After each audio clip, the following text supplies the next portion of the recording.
Hi there and welcome to our live stream. It's going to be a little bit shorter this week because got a lot on back into this week, traveling really, business meetings all over the world. No, just in Europe here.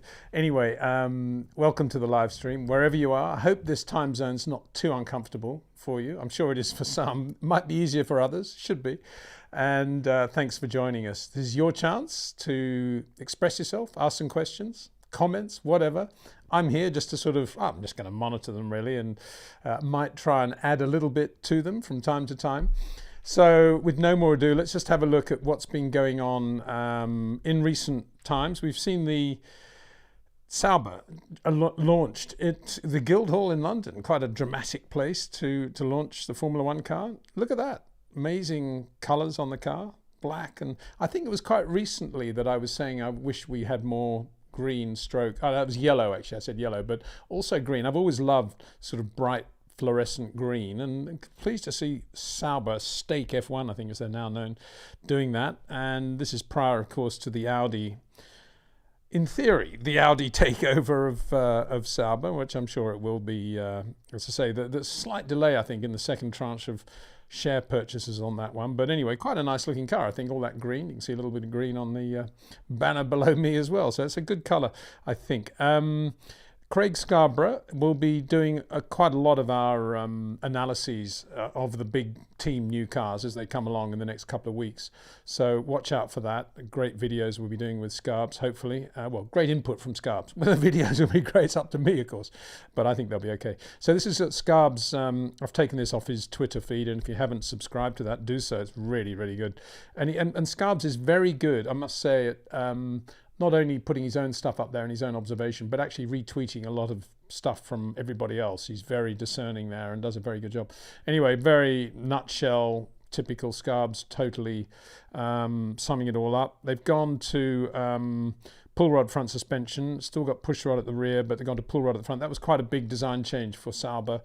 James Key, of course, now the technical director there, he joined from McLaren. And whether McLaren let him go and then Sauber thought, wow, this James Key's on the market, we'll get him, or whether that was done, I've yet to find out. I'll ask him one day.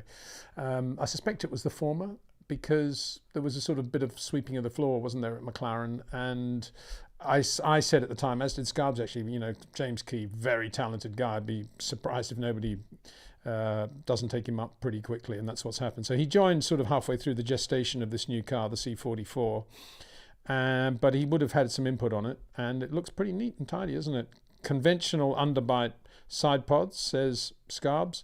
Conventional roll hoop inlets as well. Everything's fairly conventional, but I just want to go racing and have a reasonably quick car from race to race, don't they? That's what Sauber are all about. Let's just have a look at the close-up of that pull rod front suspension. Very neat there. Mainly done for aerodynamic reasons. I think most people now thinking that you've got much more scope to play around with the air if you've gone to a neat and tidy pull rod, which they've done. So it's no mean feat to design all that. And of course, they've got to get the thing through crash testing and everything as well. And we know that Alpine have already had a problem there. And it's not easy for the Formula One teams to do all that stuff and go racing and do it all on a budget cap. And it's interesting to see some of these finished products. I was talking about the green. I fell in love with that green when I saw Henri Pescarolo actually for the first time in Formula 3 in blue Matra. I was about a kid, Monaco 67, and he won the race actually. And I just thought that bright green against the bright blue of Matra was such a great colour combination for a racing car. And I was always a Pescarolo fan after that, and got to know Pesca quite well, and especially when he was in Formula One. Lovely guy, very, very nice guy. Had a lot of shunts in Formula One, particularly when he was driving for Frank Williams. But in the Matra, what I loved about the Matra is how they adopted Pesca's green helmet, and that was the nose colour on the front. Beltoise was white, and Sever, I think, was Josso was yellow in Formula 3. Oh, red was he? Red, baby. No, Jabouille was red, and Josso was yellow. I think that's how it was.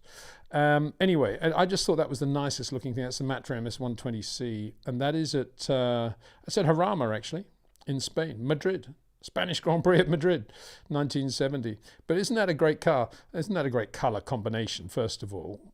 And isn't it a great car? Talk about brutal. Look at that. exposed engine cover, air scoops everywhere, massive rear wing. Very functional car, not many curves on it, all straight lines and lovely, green and blue. Talk about business-like. Anyway, back to reality.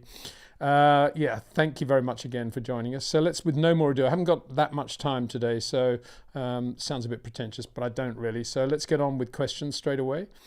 This is from Lee Kambanga. Thank you very much. These are ones that have been stacking up while we've been waiting to go live. Hi, Peter. Don't you think Toto might surprise everyone and put Mick in the Merc in 24? He's always saying Mick deserves a chance in Formula One. At the same time, where would Carlos go?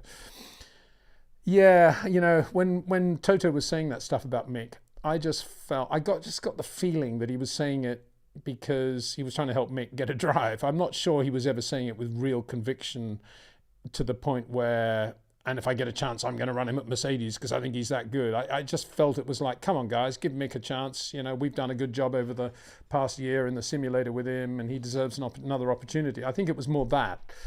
So I hope I'm wrong, because I'd love to see Mick in the car. I mean, if you think about it, and I was banging on, and I think it was the last live stream, maybe the one before, about how relatively easy it is now for relatively average Grand Prix drivers to go relatively well, i.e. within half a second of the pace, because of all the stuff at their disposal now, whether it be telemetry, simulators, working with the engineers, what they can do before they can get in the race car. And they're all late breakers. They've all got good car control. They all understand what they need to do. The engineers are spoon feeding them all the time, and they can see what the teammates doing. They can relate to that all the time. So it's a much easier path now to get into Formula One and go reasonably well. And if you bear in mind that he will have done 2 years of sort of in the background at Mercedes, watching Lewis and George perform, and he's doing a lot of sim work, and he's doing this and that. In theory, he should be able to get in that car in 25, if it's like a stopgap year for Mercedes, and do a pretty good job. There's no way he's going to be beating George, but then I imagine that's what Mercedes want, isn't it? They want George to be there with a guy that's going to be pretty quick, do the job, finish in the points when he can, finish on the podium when he can, maybe even get a win, but the focus will be on George. And in that sense, I think Mick actually would do quite a good job. And he's probably disciplined mentally now much more than he was before. So, yeah, I think he would do a good job. I think Vesti would do a good job. But these are two guys that nobody else is talking about. But, somebody asked me the other day, it was a WhatsApp conversation with a mate. So he said, who would you put in the Mercedes in? So I just thought, well, who would I put in the Mercedes? If I was Toto, what would I actually do? And I suddenly realized what I would do, what I would try to do. And I'd try and put Oscar Piastri in there, because I think I'd get him on a 4 or 5 year deal, and I think Russell Piastri would be a really good team.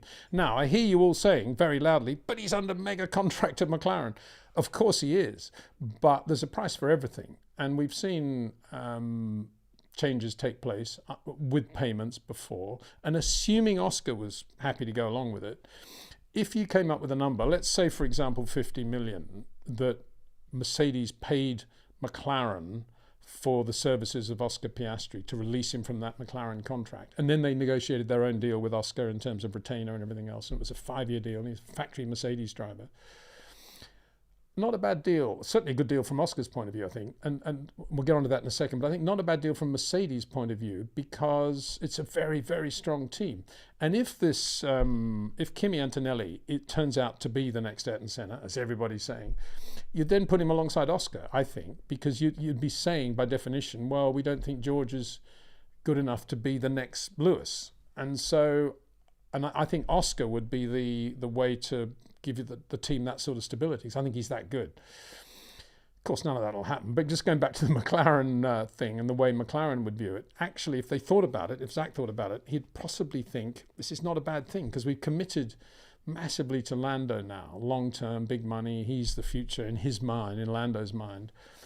And yes, Oscar will always be an uncomfortable presence in the other car because he's so quick. And if we want to do what we're doing with Lando and get the best from him over the next 5 years and win races and potentially even championships with McLaren around Lando, then maybe there's an argument for getting somebody else. We will take the 50 million, thank you very much, Toto, and we'll pass Oscar on to Mercedes, and we'll put one of the many drivers we got under contract. And I would put Alex Palou in the car then. I think that'd be a really good team, Lando and Palou. But again, I can't see any of that happening. It's typical Windsor just saying, it's a bit like me with my circuits thing. We should do renditions of the Nürburgring or Spa or Suzuka and put them in the desert. And that's what Formula One's future should be for racetracks, rather than doing all these street circuits with, fairly innocuous layouts. Well, very innocuous layouts. And so that won't happen, and nor will the Oscar thing. But that's, if I was Toto, I would go through the motions of that, just trying to see if there was a number that we could do the deal with, because I think he is very, very good, Piastri. Anyway, thanks for that one. Very good starting point. So the next one is from Phil Kakid 56. I'm going to read them all out very clearly now, because I realized on my last live stream, when I started to put it into podcast form, which we've now done, so it's on Short Corners podcast, on Amazon Music, Google Podcasts, and Spotify, the full-length live stream from last week. But I realized that I didn't always read all the questions out, so nobody really knew what I was talking about half the time. So here we go. Since it is unlikely that Mercedes will have a championship car for 24, well, you're not giving them much credit, are you? Toto should place Lewis on gardening leave, put Mick in the car and move on. He's a risk for secrets to leak. Seb, maybe. Well, if they don't have a very good car for 24, it's hard to see what secrets Lewis is going to take to Ferrari that might be a benefit to Ferrari. Oops, I shouldn't be saying that. It's a bit like Williams, when they were nowhere. I know they are somewhere now, but when they were nowhere, they were massively into security and shutting the garage doors and covers over the car the minute it stopped on the circuit, as if anybody would want to watch what was going on a Williams. But anyway, speaking of which, I see Williams have finally, thanks to Scarbs pointing this out, finally got their dash display on the steering wheel instead of leaving it on the dash and having the steering wheel with no display on it, if you see what I mean. And they've been the only team like that for a long time now, and it's just like, what are they doing? I suppose it's good, Lots of good things happening at Williams. I'm sure the drivers will be happy about that. So, yeah, we've talked about Mick. Lewis on gardening leave? Yeah, maybe. I mean, as I say, if you literally, not that they would, but if they excluded him from all briefings other than just specifically talking about the race setup for the next day, and nothing else, and he never went to the factory, no sim, nothing, I think Lewis would really enjoy that. And as I said last live stream, I think he'd drive really well. And from Toto's point of view, why would you do that? You've got the guy under contract. He is super quick still. I mean, let's face it. And he might even be better and more relaxed than he's ever been before in his life. So why not have a look and see how that goes? That's my feeling. I think he would go quite well if he didn't have to do all those meetings and all that stuff. None of those numbers would be in his head, and he could just relax. And everybody, I don't know, you and I suppose many are thinking, well, he'll take all the Mercedes secrets to Ferrari. But as I say, and yeah, well, shouldn't be too cynical about it. But yeah, it is a case of and. What Mercedes secrets? This is Game Borg. Hello, Peter. Well, that Albon news did create some stir in the past days. Ha ha ha. But now this Horner thing, I'll wait for the results. But I hope it's not going to be just about some bad picks. Yeah, I mean, obviously we can't make any comment about that. I certainly can't anyway, because I have no idea what that is all about. It doesn't fit the character, I guess, of the Christian Horner that I know, but then I don't know Christian that well, so I can't really say any more than that. I think it's an interesting point, though, to discuss and think about what would happen at Red Bull if this is a huge if, this is a hypothetical thing, but if Christian lost his job and he was fired at the end of this week or whenever it is, and he's no longer persona non gratis in Formula One, and let's say Red Bull are now in that situation, I guess a lot of people are saying, I think a lot of European press are saying, well, then the management would go back to possibly, in brackets, where it belongs, Red Bull Austria, since the passing of Dietrich Mateschitz. And I wonder then about the future of the team. I certainly wonder about Adrian Newey and what he would do. And I think he's probably of an age where he would just retire, really retire. Maybe do the hypercar thing, maybe a bit of yachting, whatever, America's Cup again. But I think he probably would retire, because I think he would see it as finally the end of that era when he had Christian as the sort of buffer and the really easy to get on with guy with whom he was on the same wavelength, between Adrian and what he wanted from Red Bull, i.e. the budget to do this, the budget to do that, and the freedom to do this, the freedom to do that. So I think if Christian departs, it'll be obviously bad for Christian, but I think the bigger effect will be what effect it has on Adrian's future. Now, you could say that maybe this is the moment when Ferrari might adopt Peter Windsor's idea of signing Adrian for a massive amount of money, almost giving them a guarantee of the next few world championships. But I wonder whether Adrian would actually do that now at this stage of his life and his career. That's the next thing. It'd have to be a massive amount of money. As I said in the live stream last week, 1 billion 5 years ago, Ferrari would have got their money back by now with at least 3 world championships probably. But to do it now, 1 billion to Adrian now, it might make Adrian go, but I'm not sure they would necessarily get the best from Adrian either, because he didn't thrive at Williams, which was pretty small by today's standards as a team, but quite political in the sense that it was the Patrick and Frank show, which is why Adrian basically left. And he did really well technically, obviously. I'm saying thrive politically is what I meant. And then McLaren, similar thing. He did a good job, a brilliant job, but the whole Ron Dennis thing, he obviously found a bit too much. And then Christian came along, much easier to work with, much softer in so many ways. And whether Adrian would worry about going back into the sort of the whole furnace of the politics of Ferrari again, and then the pressure would be on him to have to produce an instant race-winning, championship-winning car. So the odds of him doing that now, unless he's really well massaged by Lewis and, everybody, Lewis, Charles and Fred, very, very... I think it's quite hard to see that now. I think the time has probably been missed for that to happen. But I think that, the Christian thing it'll be interesting to see what happens to Red Bull going down the line. The next thing, of course, is Max. And if Christian leaves, and let's say Adrian is sort of suddenly not as enchanted by Formula One as he was, and he's there, but he's there even less than normal, and Christian's not there anymore, and there's new management, what effect is that going to have on Max and the performance of the car and the team? Of course, a bit like when Ross Brawn and the team left Ferrari, the momentum continued for a little bit. So the momentum would continue. There's enough good people there. But in terms of 26 onwards and then into 28, when there are going to be more big changes, Max would be thinking, but is this the same Red Bull that I know and love? And then all of a sudden you've got Max thinking, wonder if there's something better out there. I think for teams like McLaren right now, that's possible. This whole thing is quite good news, isn't it? Because they can only weaken Red Bull in some way. And for everybody really, I suppose, it's the first chink in the armour of this sort of armour-plated Red Bull we've seen for the last 3 years, if not longer, just able to sort of do what they can with impunity. And now this, it's bizarre that, assuming Christian's now innocent of all charges, it's nonetheless bizarre that he's allowed this situation even to happen in the first place, because he's been very good at keeping the team incredibly stable and untouched by any sort of drama, but not now. So they're human after all, I suppose, is the next point to make. I'm sure there'll be a bit more discussion about that, won't there?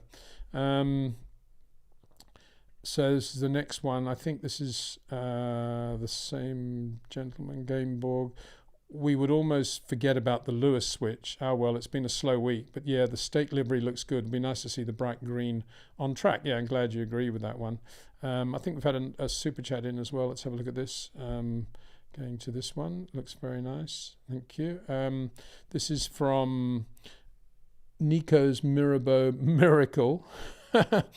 Yeah, right. Talk to Lewis about that one day.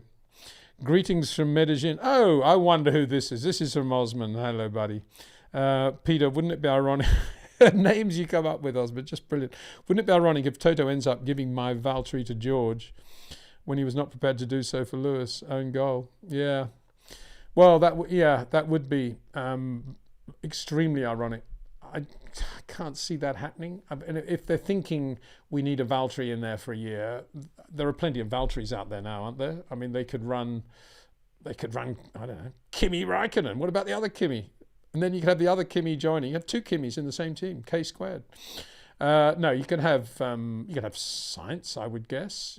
And what about the Fernando deal? Nobody seems to be talking about the Fernando deal. Not that I watch the odds these days, but the odds on him getting the Mercedes drive seem to be unbelievably low, which I'm surprised by because, as I said last week, I think if they made him a proper offer, I think Fernando would go there, wouldn't he? Why wouldn't he? Factory Mercedes, blow George away in his own mind. That's what he would be thinking.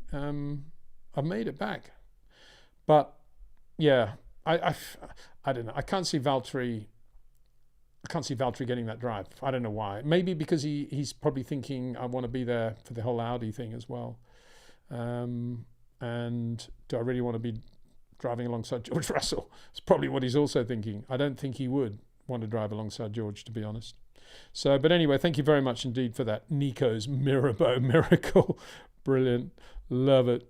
So back to Gameborg. This is Gameborg monopolising the chat, but you're entitled to do it, Gameborg. Very good.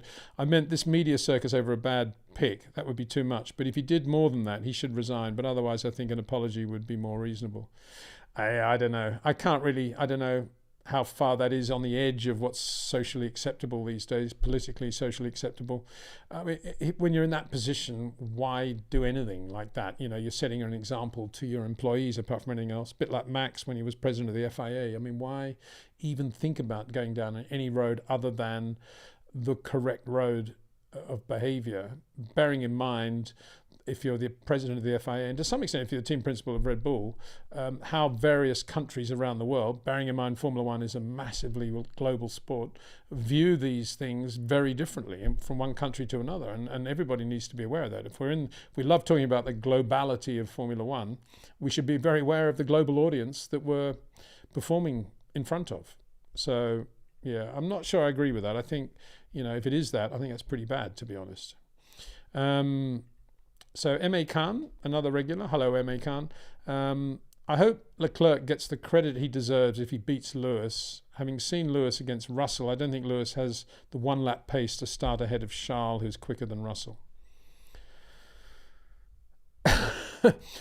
Charles, who's quicker than Russell? Yeah, I mean, we can't say that absolutely for sure. I mean, I think he is, but I don't think quicker. I think he's a shorter corner, more manipulative driver who's more on top of the car than George. I think George is super quick for one lap, but he's absolutely on the ragged edge of what the car can do, what he can do, and that's not sustainable over a long period of time. So I think that's where Charles is.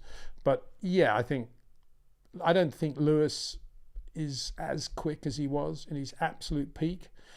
But as I said last week, it may come back in a different environment, and if he's got a completely different mindset, which is I'm going to really love racing, I'm going to drive as hard and fast as I can, I'm still competitive, I want to win, but I'm going to enjoy life. I'm going to really enjoy driving for Ferrari, and I'm going to really enjoy Italy and the Italian fans and everything that comes with Ferrari. And if he has that attitude, he may find that 1 or 2 tenths that he might have actually lost over the last 4 or 5 years. So, you know, Lewis could still be mega quick. And I don't think Charles would in any way underestimate that pace. It would be crazy for Charles to think anything other than Lewis is super quick and I'm going to have to be absolutely at the top of my game to beat him. I think he will, but he's got to think that way. It's like, you know, in a tennis match, if your opponent falls over and asks for timeout and comes back in with bandages all over his ankle, you think, if you're the other player, oh, deal done, won this game, and invariably the other guy wins it, you know, because the non-injured player sort of goes off the boil a little bit, and it's that's what Charles obviously has to be careful of. The more I think about it, though, the more I'm confused by the role that Nicholas Todd would have been playing in all of this, because he must have known that it was all happening, and through his connections at Ferrari and of course directly with Fred. And that's why I think many people believe that Charles knew that Lewis was coming when he did his long-term deal, and the money that he got, that's why it is the same as Lewis's, because there was that background information. And the fact that Charles did accept Lewis, I think shows that, he is thinking, for all Lewis's pace and for all the stuff that's going on, I've still got my side of the garage and I can do a really good job. And possibly because of the lessons he's learned on the politics at Ferrari around when all the hoopla was around Carlos Sainz, when Carlos joined, and Charles was kind of in the shade, really, if you like, on the other side of the garage. And it kind of got to him a bit. And you saw it in the performance in the race car. I think this time around, Charles will have learnt from that. And I think he'll be hoping that there's as much hype as possible around Lewis, because it'll allow him very quietly to get on with the job. Very quietly in inverted commas, of course. But I think now Charles will welcome all that stuff that Lewis is going to bring with him. And from Lewis's point of view, I wonder whether he's actually aware of how big it is for him to be going to Ferrari, how big it is for the Italian fans and fans worldwide, and the amount of... I mean, if he was a famous person now, he's famous times 2 for sure. So there's that to consider from Lewis's point of view. But from Charles' point of view, I think he would see that as a positive from his side of the garage, I think. Francisco Mello. I shouldn't really say it with an Italian accent because I don't know if you're Italian. Hi, Peter. I'm a big fan. Oh, thank you very much. Been following you since the 80s when you were at Williams, the F1 racing days, now with the best Formula One podcast out there. Thank you very much. Don't miss one. Where do you watch the Formula One races live? Well, I will be at several Grand Prix this year, working with Rolex, who I do quite a lot of work with at races. And when I'm not at races, I tend to watch, I can do it here in Spain in the studio, but I get a really nice feed which is free of commentary, but I get all the radio and obviously all the engine and race noise, all the ambient noise with no breaks at all. So I watch that well feed, and then I got quite a lot of data that I can get as well over and above the stuff you can get on the app. So very lucky in that respect. It's like, wow, it's even better than being at the race. I have more, actually, I do have more, I certainly have more data, and I think I have more visibility of what's going on than I do if I'm at the racetrack. So in the media center, as it were. So really, really good. They call it the virtual media center, and it's really, really good. Thank you to the FIA for that. Yeah, but thank you, Francisco. Very nice comments as well. Robin Visser. Are the guys from F1 podcast right when they think Floviz won't help stake this year? Well, that's a pretty good comment, isn't it? Well, they'll have to come up with a different colour of Floviz, won't they? Have to be orange on that car. Won't be that difficult, I wouldn't have thought. I can't imagine that they're going to take Henri Pescarolo green off the car purely because of Floviz. But good point. Yeah, thank you very much. So this is from Tears of Joy. There's another good name. Did Formula One always have 2 cars, 2 drivers per team format, or was that something that was developed over the years? Good question, Tears of Joy. And I'm going to give you tears of anguish now because, no, there were many cars, many teams that used to run more than 2 cars. Memorably, BRM, sponsored by Marlboro in 1972, entered 5 cars at some Grand Prix. And Mercedes often entered 3 cars. I mean, there's that famous race, 55 British Grand Prix at Aintree, which was Stirling Moss's first Grand Prix win, when he beat Juan Manuel Fangio in a straight fight. They're both factory Mercedes drivers in front of a packed grandstand-laden Aintree, which was famous for the Grand National Horse Race, first time it had staged a British Grand Prix, so it was absolutely packed. And Stirling won that race, albeit 1 month after the Le Mans disaster. But very few people remember that Mercedes ran a 3rd car in that race. It was driven by Piero Taruffi, who had been around a long time. So, yeah, that business of running 3 cars, often, if you look at a BRM, Lotus, sometimes, Ferrari often, they had 4 cars in the 61 Italian Grand Prix. Anyway, cutting a long story sideways, that all changed when, and you could run 1 car too if you wanted to, by the way. Frank Williams, 1977, and 69, when he was, and 70, when he was starting in Formula One, and then he rebooted in 1977. He ran 1 car, a March, didn't even design and build his own car, and he only ran it in the European races as well. They were the rules. But they all changed in 81 when the new Concord Agreement was signed, and it was the whole Balest war against the British teams, if you like, the FIA against the British teams, and it was the turbo teams as well, Renault, Ferrari, Alfa Romeo against the British Cosworth teams. So this is when peace was made, in inverted commas again, 81 Concord Agreement. Bernie basically said to all the British team owners, and I guess Ferrari was in there as well, we've got to find a way of making sure this never happens again. And what we got to do, we're now the castle, and we got to build a massive moat around this castle. So we have to come up with a lot of ways that are going to make it impossible for anybody to come in and steal what we've got in the future. And I got to tell you, fast forward to today, that's basically where Formula One is today. Everything that happened in 81 is what you see in the format and the structure of Formula One today. And so they said, well, let's make it impossible to come into Formula One unless you design and build your own car. That'll kill most of these new upstart young teams that want to come in because they want to buy a March or a Lola or whatever it is. You've got to design and build your own car. Yeah, let's do that.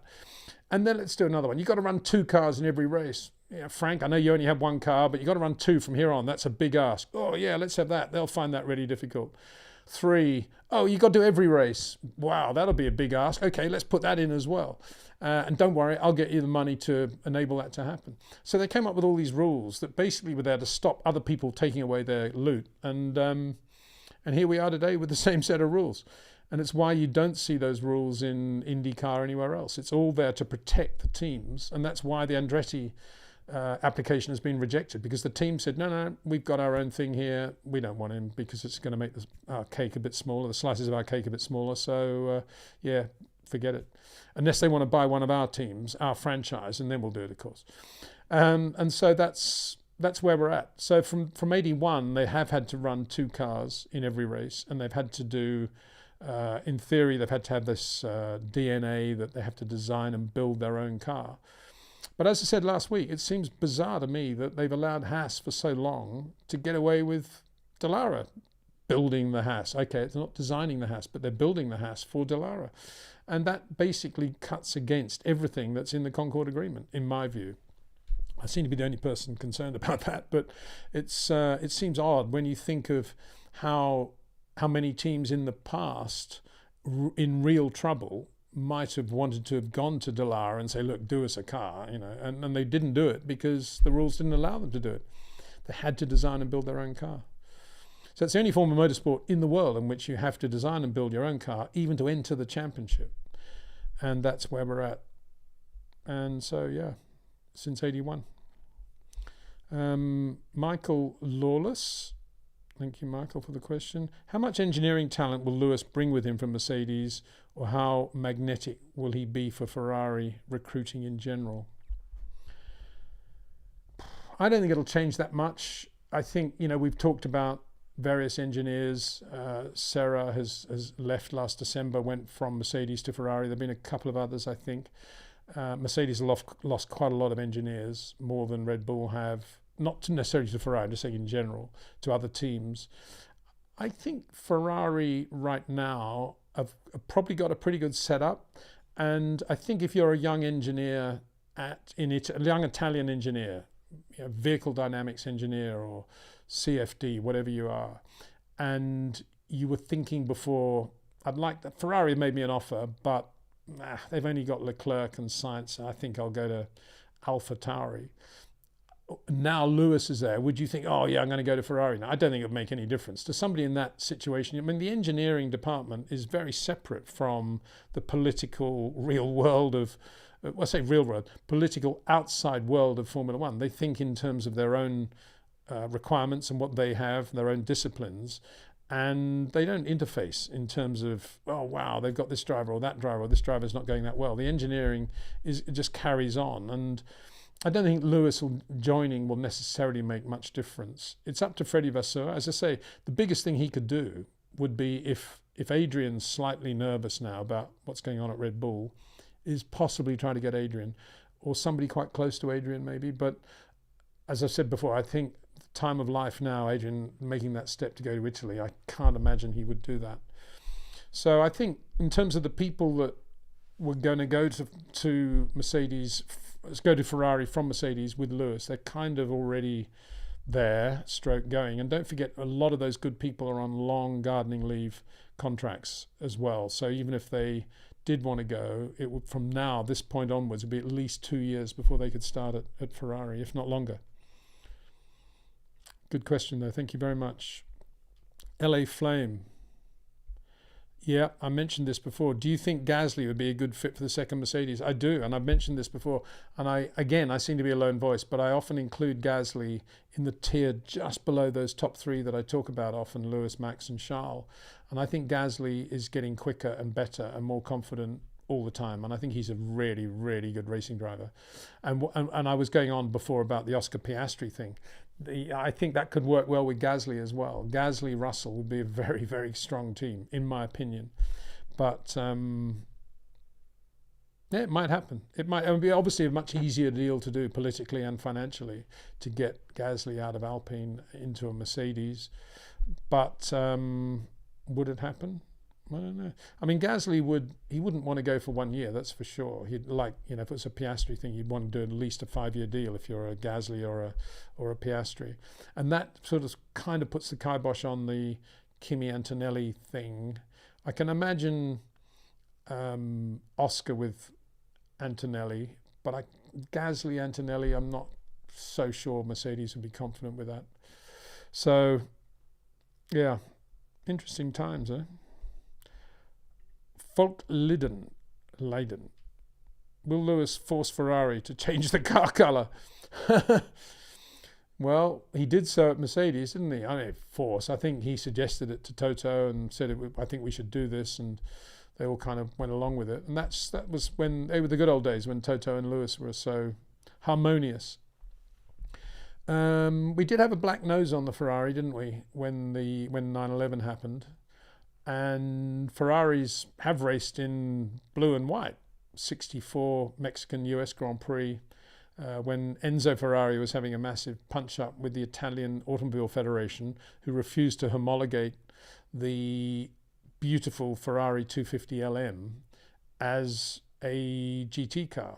And so Enzo basically said, right, I'm going to enter my cars. I'm going to have nothing to do with the Italian Automobile Federation anymore. They're going to be entered by a North American racing team. My dealer in America, Luigi Canetti. And so they appeared in blue and white. And when John Surtees won the 64 World Championship for Ferrari, he did so in a blue and white Ferrari. So it's not beyond the realms of possibility, of course, that Ferrari could change their cars. I very much doubt it. And I think Lewis would be quite disappointed, because I'm sure he's going there thinking, wow, red overalls, red car, mega. So we're kind of, that's Dexter warning me that there's somebody at the front door. I think I know who it is. So there you go. Thanks, Dex. Yeah, good call.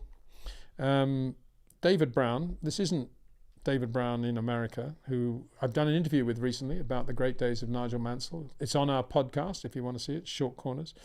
Will Ginger Spice stand by her man? There's going to be a lot of that stuff. Come on. Behave yourselves, please.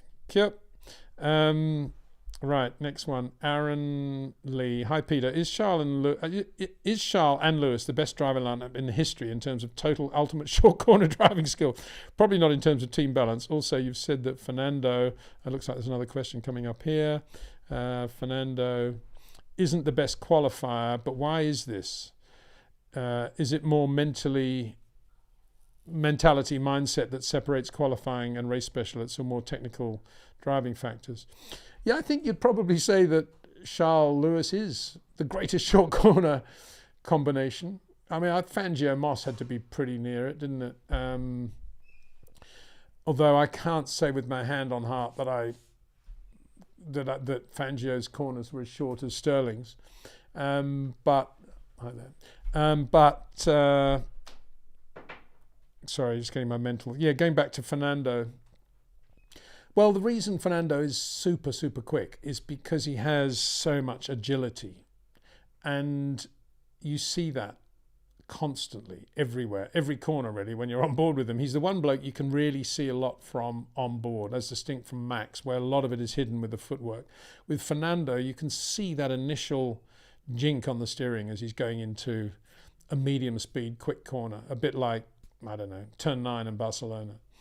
And you see that if you just compare his initial steering input with the Max, Fernando will be like that, and Max will be like that, and that's what Fernando is. That's because he's all about agility, and what he needs to just set the car up, and then he just lets everything naturally balance the car, whether footwork, handwork, everything else. He's incredibly agile and supple. He's beautiful to watch. But he's got that initial thing. And a lot of it is reaction, therefore. He's reacting to what he's just done to the steering. Whereas Max is telling the steering what he's going to do, if you like, and he's anticipating all the weight that the car's going to require, weight adjustments. And so that works perfectly for Fernando in a race situation, and it really works well for him when he's got something wrong with the car, because all he ever does is just feels what the car's about to do, and then he reacts to it straight away, and it's a reactive thing, and he's really good at that. It doesn't work quite as well in qualifying because he's unsettling the car with a tiny spike that a Max wouldn't be imparting at that moment of the corner, and that may manifest itself in a slight readjustment that he has to make. It might manifest itself in potentially a little bit abrupt use of pedal work if it's the initial brake pedal pressure. Everything's slightly abrupt. I'm correcting myself slightly here, because I think what we see with the steering also does apply with the brakes with Fernando, not necessarily the throttle, but the brakes. Because I'm thinking now that famous moment in Canada in 2007 when he lost the pole because of his high-speed brake application, and he just lost the back end slightly, which Lewis was not doing at that moment going into the hairpin, and that cost him the pole in the race. And so it is that initial handwork and footwork of Fernando, and so because he's creating a slight drama that he then has to correct and manage. By definition, for one lap, that's not going to be as pure as a Max doing a perfect lap, an almost perfect lap on a great set of new soft tires and the balance that he wants from the car to maximize traction or top speed or whatever it is. And that's the difference, I think. It's almost as if Fernando's an artisan, whereas Max is an artist. It's almost that difference. But Fernando's an incredibly good artisan. He's like one of these Italian panel beaters in the 50s or 60s when he could do a perfect compound curve just with a hammer on the metal, on the aluminium, and you couldn't tell that it was done by hand. That's how good Fernando is as a driver. He's at that level of his craft. But with Max, it's almost as if he's doing the 3D CFD rendition. He's creating it with his hands, and it's all happening to perfection, and he doesn't need the hammer, as it were. So that's the difference, I think. That's as I see it. That's how I always see Fernando. And I love watching Fernando because deep down we all love watching racing drivers do what they do. I mean, and Fernando is a kind of slightly more subtle version of Gilles Villeneuve. And Gilles was the same. He always liked to sort of get the car, just sort of, I'm in charge here sort of thing. And then he would be in charge. But to create that moment, he had to be dominating the car. Whereas Max doesn't dominate the car. He just leads the car into what it needs to do in that corner. Great question. Thank you very much. Nico Losa. Hi, Peter. Thank you for sharing your knowledge. Based on your experience watching sports cars and Formula One, who was better between Patrese and Alboreto? Are they the best Italian drivers post-80s? I was trying to think of somebody I'm going to offend if I don't include them now. Bruno Giacomelli was really good as well. Really good. And Elio De Angelis too, I would say. Possibly better than all of them, all of those three that I've mentioned. So, yeah, I mean, Elio was very, very, what's the word, elegant as a racing driver. Elegant as a person, elegant as a racing driver. Patrese, I would say, Patrese was quicker than Eddie Cheever when they were at Alpha, and Eddie was not slow at that time. So Ricciardo was quick, and he was quick in a Williams before they got active ride, and he was pretty quick in a Benetton, but not mega quick. But of course, he was really good in the arrows, wasn't he, when he first started? Michele Alboreto, very, very fingertippy. What about Giancarlo Fisichella as well? I think he's a guy you've got to consider as well when you talk about Italian drivers. So yeah, I wouldn't have said post-80s they were the two best, but Tracy and Alboreto, so Fisi as well. The thing about Alboreto, he had incredible feel and touch. I never saw him as a short corner driver. He was sort of not quite as wide as Carlos Sainz, but he was sort of Lando Norris, that sort of shape, I think, but very, very silky smooth. And I've often said, and I'll repeat it now, that to me, he had the best gear changing up and down on a manual change that I ever heard in my life. Just perfect synchronization of gear changing, perfect heel and towing, really, really good, silky smooth. And in those days, that was always a good pointer to how they were as a racing driver and what their touch was like anyway, because you couldn't be that good with up and down shifts if you didn't have a great feel for steering and brakes and input. So that was Michele, but he wasn't, and Jean Alesi was Italian. Was he French? No, he was French, wasn't he? But he didn't have a mega short corner thing. He was, as I say, sort of Lando Norris-y, that Michele Alboreto, but he was very good. Riccardo, similarly, but not quite as finessey as Michele, I would say. Similar style in terms of the way he approached corners. Nothing like as early turn-in as Nigel, but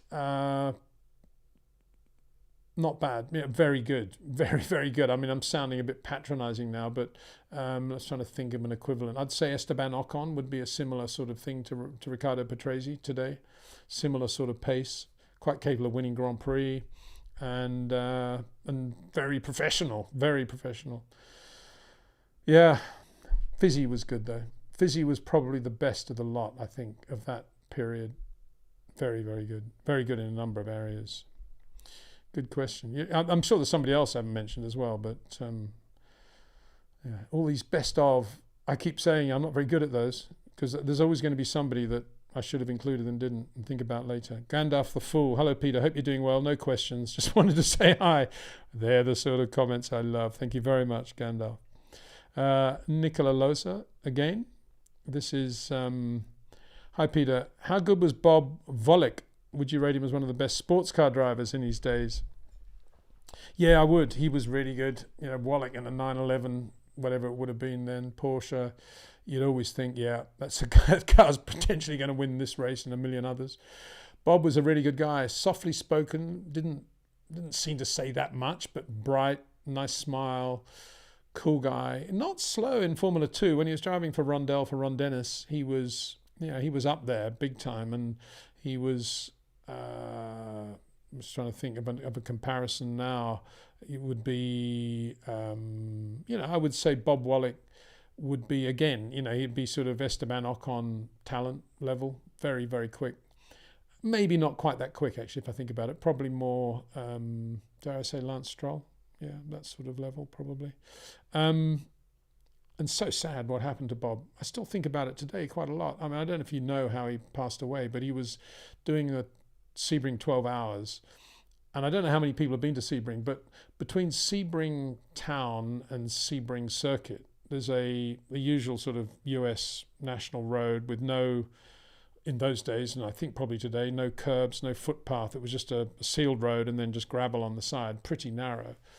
And he did a lot of cycling to keep fit, long before it was a fashionable thing to do in racing.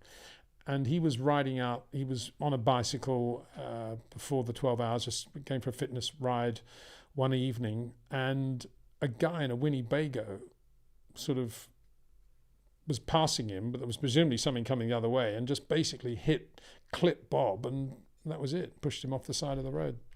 I think the mirror hit him or something, and then that was it. Terrible thing. Really upset me that. It's a good bloke, Bob. Really haven't thought about him for a while, which is naughty of me, but thank you for mentioning his name. Seem to have pressed the wrong button here. Let me just get back to where we were. It's a lot of questions again. Here's another super chat and just grab this one on the way. This is, thank you very much, from Anton M. Have you heard any rumours of a team making serious gains with their car over the winter? No, I haven't. Lots of people say, oh yeah, they found this downforce and they're working on that area, but I tend not to listen to that or even try to listen to it, because nothing matters until they're out there testing stroke going into that Bahrain Grand Prix, so which is happening pretty quickly. So no, I haven't, I'm afraid. I mean, bearing in mind it's a super chat, I'd love to give a more intelligent answer, but I haven't heard of anybody. The only thing I've heard is that Ferrari are reasonably confident that they've closed about 50% of the gap to Red Bull, which sounds like a reasonably logical gap to have closed, doesn't it? I mean, they're not saying we've closed the gap, which is a good thing. And the general word is that, you know, Mercedes have lost quite a lot of good people, so maybe they're not going to be closing the gap quite as much. And McLaren are continuing on their road of recovery and doing very well. And that's about it. That's as much as I know really about the new cars and what they're going to be potentially doing. So just go back to where we were on these. So there's another super chat there. We've done that one. Oh no, here's another one. Matthew Brown. Yeah, Matthew. Hello, Peter. What's your opinion of the Christian Horner allegations? The timing seems suspect. Yeah. I mean, if they're real, you could argue, well, is there a good or a bad time if you're going to be doing something a bit stupid? Human nature doesn't really take into account other factors, does it? Timing and so forth. But if they're not real, the timing is a bit suspect. I agree. You know, it's like, you know, we've had all these bombshells all of a sudden, and now there's suddenly one that's hit Red Bull as well. And what is the management progress anyway in that team in post Dietrich Mateschitz? And yeah, I mean, all I can say there, and again, it's a bit of a cop-out, is that we are going to see, aren't we? We'll see what comes out of the investigation. I'm sure the investigation, which is being led by an independent barrister, will be pretty scrupulous. And if that's the case, and he's found to be innocent, then I think what everybody needs to do then is give him the respect to, you know, carry on and not have that as part of any of his history at all. But yeah, and then you'd look around and say, well, has somebody actually planted that story, and why? It's all a bit Machiavellian, isn't it? And it's all a bit worrying, really. Charlie Hind. Also, Charles Lewis must be the shortest. Oh, okay, we got that one. Good, thank you. I don't know why that wasn't. Roderick Budewins. I think that's a Dutch name, which I'm massively mispronouncing. Sorry. Hello, Peter. David Windsor. Oh, don't get called David very often, but thank you very much. Apparently, I'm christened after my grandfather on my mum's side, who was David Edwards, I think his name was.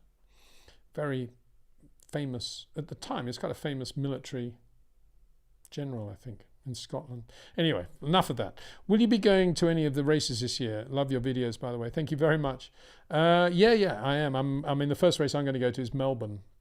So I keep putting it off. I'm just about to go through all that visa palaver that you have to do for that. It shouldn't be too difficult, I suppose, but yeah, Melbourne, and then all points north, south, east, west after that.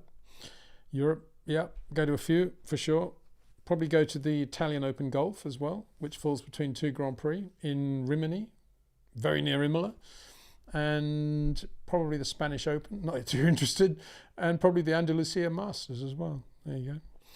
All golf. Hi Peter, what are your thoughts on, this is from Ibragio. Hi Peter, what are your thoughts on the RB20's performance this year? I absolutely love your content. Thank you so much, that's very kind. Yeah, well, more of the same, isn't it really? As I say, the thing about Red Bull is that it's not that they're just so clever, they keep designing great cars. They have all this basis from which they can develop the next car, and it's a solid foundation basis, as distinct from one that might have the odd crack in it or be a little bit unstable in one area, which is the case for all the other teams because they didn't get it right last year. Whereas Red Bull's foundation is incredibly solid, and so therefore the odds of them from a very solid foundation building another tier which suddenly is completely imbalanced and falls off the ledge is so small that it's impossible to imagine that it can happen now at this stage of where we are in this current Formula One regulatory period. So I think they'll go really well. You know, there will be occasions. I'm pretty sure Ferrari will win more than one race. I think they could win 4 to 5 races this year. I think they'll be better than they were last year. And as I said before, I think if they close the gap a little bit to Red Bull, it'll put Red Bull under a different sort of pressure. Not a sort of panic pressure, but they'll be having to resort to areas of their capability that they haven't had to use very much over the last 3 years, and have to really think about the opposition as distinct from just think about their own race strategy, and that may lead to the odd error as well. So we'll see. That's about the most we can look forward to, I think, in that area. Good afternoon from sunny Spain, says Steve A. Well, yeah, it is a beautiful day. I took a shot this morning because I was up quite early today, prior to all the stuff I got to do later on. This is a shot of, I'll take that thing off. This is the actual dawn right by our place this morning. The sun just coming up over the horizon. That's the 18th tee there, 18th green. So yeah, lovely. Beautiful here in Spain. Thank you very much, Steve. Yeah, you too. Greetings. Okay, Sam Taghol. Hi, Peter. How will Hamilton leaving Mercedes affect the quality of the feedback the engineers receive with regards to the future development of the car?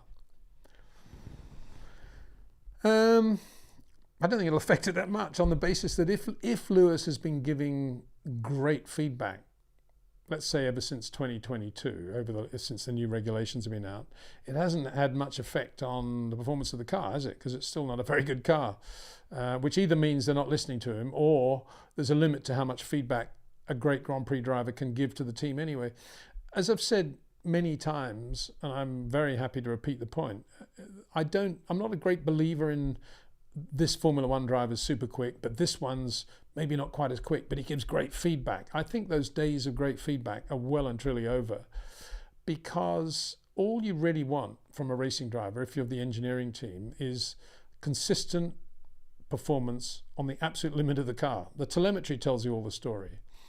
And you don't need a driver saying, oh, well, I've got too much understeer here, and please, can I have a bit more front wing?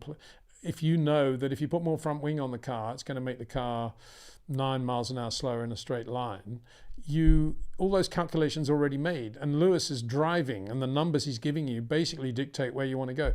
Of course, there are personal preferences. That's one thing. And secondly, some drivers are more able to live with understeer than others. But those are micro details compared with the overall performance envelope of the car, which goes back to the design stage at the factory. And so, yes, Lewis has this ability, like many drivers, to keep things quite simple. Some drivers, Max is another, keep things very simple and say, well, I need this. If you give me this, I can do that. Don't worry about the rest of it. I can sort it. Just give me this. He's very good like that. And maybe they'll miss that. Is George as definitive as Lewis like that? Maybe not. Maybe George, being of a next generation driver, is more of a driver who's constantly looking at telemetry and trying to get the best possible balance and grip level for top speed before he goes out and does the lap time. And maybe he's not quite as creative as Lewis can be in the car if he's got a problem, if he's got understeer or poor traction or whatever it is.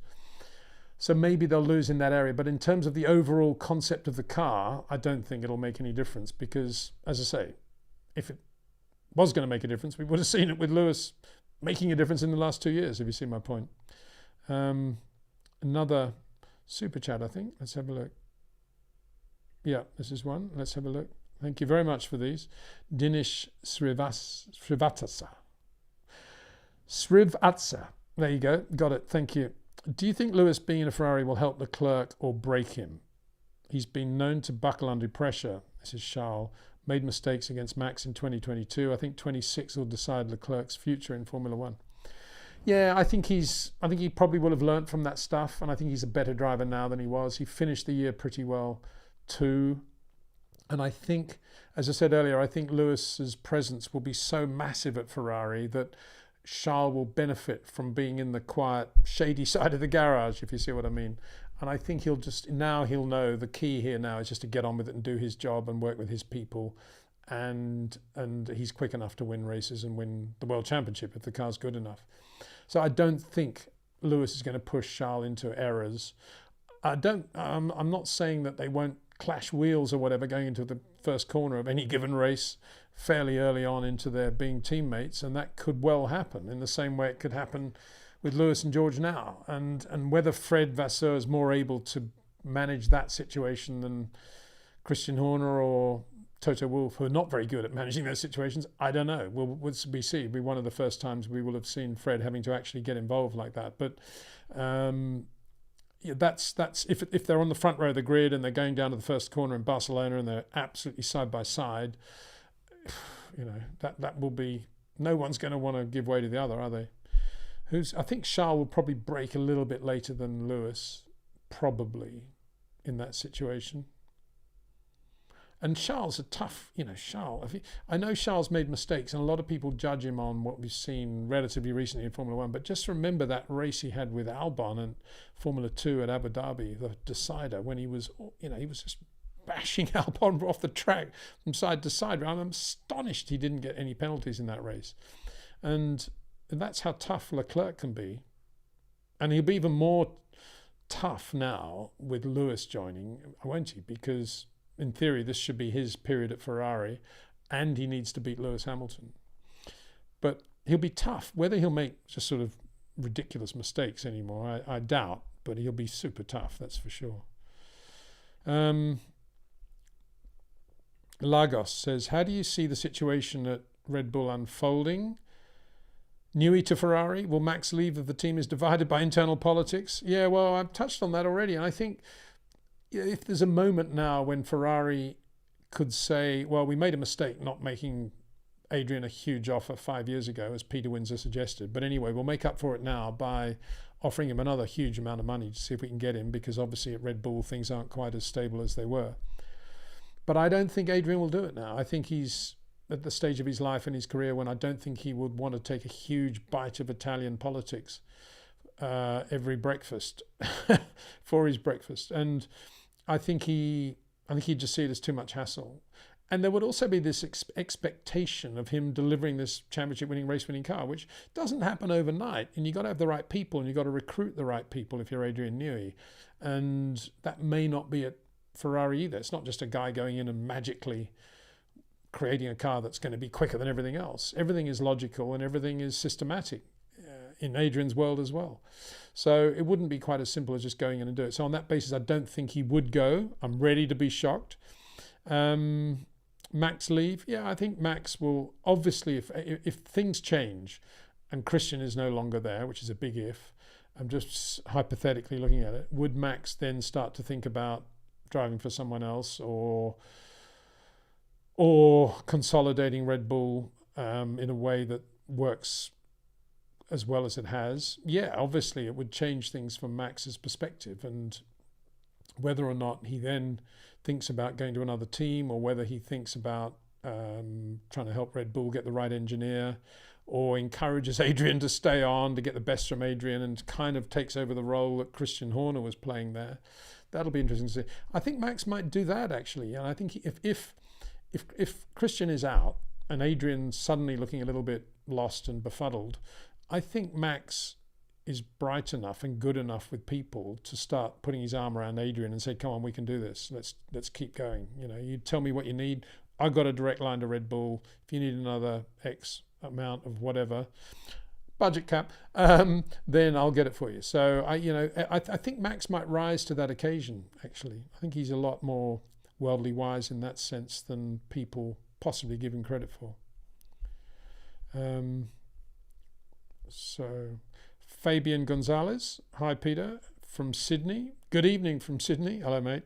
I'm a long-time admirer of your work and knowledge. Thank you very much. What do you think about Christian's situation? Is this a power play to remove Horner? Well, a lot of people are saying that. And of course, on the internet these days, you've only got to say, well, there are those out there that think this is a power play by Red Bull Austria because the initial complaint was made directly to Red Bull Austria and it came from Red Bull Austria. So presumably this is somebody there who's not very happy with Christian and blah. And all of a sudden, everybody, reproduces it, cuts and copies and pastes it, and it becomes a real story. So I think we just have to wait and see, don't we? See how this one turns out. I don't know any more than you do about what the so-called accusations are against Christian. And they may be real, they may be not. We've just got to wait and see. I doubt it would be a power play because you'd imagine that Dietrich Mateschitz would have set things up so that his succession would understand that the reason they have the team in the UK based on Stewart Grand Prix and Jaguar is because these are the right people to do the job. And Christian Horner knows how to run Adrian Newey, which is not an easy thing to do. And we found Max Verstappen, so let sleeping dogs lie. You would imagine that's what he would say, and that the people who are now running Red Bull in Austria would be thinking, well, if nothing else, Dietrich knew what he was talking about in every matter in which he was involved. Anyway, Fabian goes on, will this destabilise Red Bull? It's certainly a chink in the Red Bull armour that we haven't seen for a long time, and it's certainly something that won't go away very quickly, even if he's found completely innocent. It's like, well, they're vulnerable, they're human, things can go wrong for them too. It's not just Mercedes, not just Ferrari, it's Red Bull too. So in that sense, it'll give everybody else a little bit of encouragement, I suppose, in a funny sort of bizarre sort of way. Arsène Martin. Hi, Peter. What do you think of Isaac Hadjar? Red Bull seems to be investing a lot in him. Marco literally called him the young Prost. If you've seen him drive, is he a short corner driver? I've seen him obviously out there in the F1 car. Didn't strike me as anything particularly unusual in the way he went into corners or did anything. He seems to be half reasonable. I'm not 1,000% convinced he's the next Prost. In fact, I'm not convinced at all that he's an ex-Prost. So maybe in stature, I think he's similar stature, isn't he? But I don't think there's anything like the same comparison at all for me. I'm shocked if he really did say that. But if he did, what can I say? How much was Marco around when Alan Prost was coming into Formula One? Not that much, I don't think. I mean, he was unbelievably good, Alan Prost, in Formula 3 and then straight away into Formula 1. I remember talking to John Watson, the first test Prost had in the McLaren at Ricard, and Watty. I mean, give him his credit. John Watson was super quick, A, and B, not unafraid to praise other drivers if they deserved it. And that was a great quality, is a great quality of John Watson, unlike a lot of other racing drivers. And I remember him saying, wow, Alan Prost, just the business, unbelievable, straight in the car. A dog of a car too, and really good. So yeah, I'm kind of, I don't know. I'll pay a bit more attention to him because of your question, Arsene. I'll ask a question. I'll have a little bit closer look at Isaac. I feel guilty that I can't really be more specific about that. Peter H says, hiya, Peter. Hiya, mate. Abahani Pandya says, Horner out? Double question mark. Peter H says, so what's happening with Mr. Horner then? And then Sean says, hi, Peter. In regards to the 21 Hungarian Grand Prix, that was the moment for me where I realised that Carlos Sainz is not on the level of the top guys. Still blows my mind how he didn't win that race. Yeah, I was talking about this earlier with a colleague, actually. I mean, that was a race where he was absolutely petrified about not finishing third when he should have been focusing on winning the race. It was just unbelievable, really. And that was, but then again, I think to give Carlos credit, and this is what my buddy was telling me a bit earlier, Peter, remember that he's actually been very good on race, not race strategy, but just managing the race over the last 12 months. He's been pretty good, a lot better than he was, and a lot more aggressive in terms of going for the win. And I have to concede that I think my buddy's right about that. I think and I have said quite a lot in all my videos that I've been doing over the last year, that Carlos has improved dramatically, I think, in a number of areas. And one of them is that self-confidence and going for the win rather than going for the conservative P3.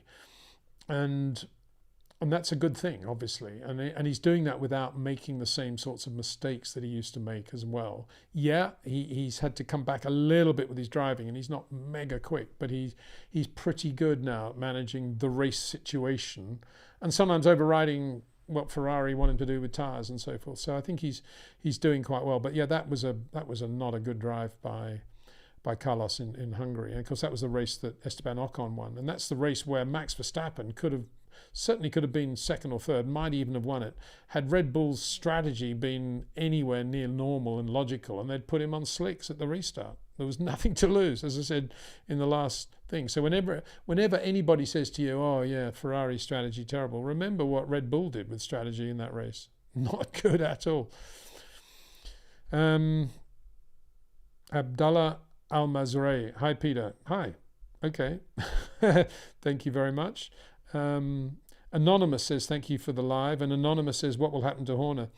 Well, I'll just repeat, we don't know what's going to happen to Horner, but if he's out, it will be quite a big change for Red Bull, a big change. And we've been speculating about whether this might mean that Ferrari might put an offer into Adrian Newey, or indeed whether Adrian might retire, or whether things can continue with Max putting his arm around Adrian's shoulder and basically taking up some of the work that Christian's been doing over the years just to keep Adrian motivated and comfortable with his position. Under the heading of Adrian isn't the easiest of people to manage, and Christian's done a great job of that over the years, as we've seen with his experience at Williams and McLaren. So it would be, if Max wants to get a few more years out of Adrian and Christian's not there, he's going to need to look after Adrian himself. I don't mean financial backhanders. I mean literally get him to enjoy his life, as he obviously does with Christian there, and to be not troubled any more than he needs to be by politics. Tina from Rotterdam. Hi, Tina. Do you think Williams with James Vowles would be able to bring back to being more competitive, maybe after the new changes? Yeah, I do. I think James is doing a great job, and we're seeing it sort of step by step with Williams, and they've got good people, seemingly got good people in a lot of departments now, and they're doing nice things. As I say, quite nice for the drivers now not to have that funny steering wheel with the dash on the actual dash, and they've got the display on the steering wheel now, which is a step in the right direction. That's probably a James Vowles thing, and so on. You know, I think he's a good combination of somebody with a technical brain, a sporting management brain, and a management of people brain. And he's very competitive as well. Seems to be a really good guy. Flow is livery.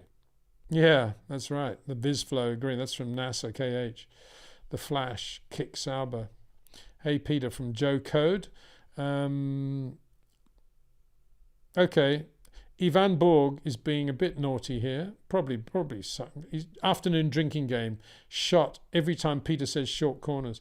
Well, it's not my fault that nobody ever talks about short corners except me. That's what I would say. If anybody else was out there watching and thinking about the way drivers perform, they too would be saying short corners, long corners. But they don't. They all sit in the pit lane or the wherever. Steak is illegal in Switzerland, the Flash says. That's an interesting one, isn't it? Yash Kotak, what is your stance on the Horner investigation? Well, certainly not to prejudge anything or judge anything, and to wait and see what's said and what's happened, really. I think you just have to wait and see. Fiona Green says, it's a perfect time here in Perth, Australia for the live stream. Thank you. Adore your knowledge. That's so nice, Fiona. Thank you very much. I hear it's pretty hot in Perth right now. And Daniel Ricciardo will be sweating as he does his jiu-jitsu. Ben Hoffman, hello from the Chicago area. Wow, all over the world. Just brilliant, isn't it? And it's probably not brilliant weather in Chicago, I should think. Well, probably not like Perth anyway. So we've done that one. That was that Matthew Brown one. So another question from Tina from Perth. I was also wondering, how do the drivers start the year and prepare mentalized to start strong? Are there any psychological preparation they go through? I think more and more of them probably do have sports psychologists, and I think Yuki Tsunoda does. And obviously they work on their fitness and all the muscles they need for driving the racing car. I mean, ironically, there are quite a lot of young guys, Formula One Academy drivers doing, I say the junior academy guys, I don't mean the Formula One Academy as in the girls one, doing Formula 3 testing at the moment, Euro F3. Some of them Formula 3 drivers, FIA Formula 3, or some of them FIA Formula 2. And they're finding the steering unbelievably heavy. And because FIA Formula 3 has very heavy steering as well, and not a very comfortable driving position. So all those guys are trying to get, trying to shorten their legs or lengthen their arms or whatever they need to do in order to get comfortable in the seats. Formula 2, it's a bit easier, and then Formula 1, it's a doddle, really. No, I'm joking. The steering's a doddle, but the G loading obviously is very high, so they're working on that. It's not difficult to do it these days. It was always much more of a problem in the older days to get your neck muscles strong, but most of them will be focusing on that.